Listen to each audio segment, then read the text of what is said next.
भूतेषु विष्णुमायेति शब्दिता नमस्तस्यै नमस्तस्यै नमस्तस्यै नमो नमः।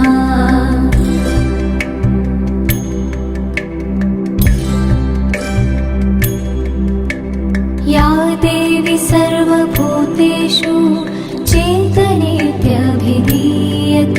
नमस्तस्यै नमस्तस्यै नमस्तस्यै नमो नमः।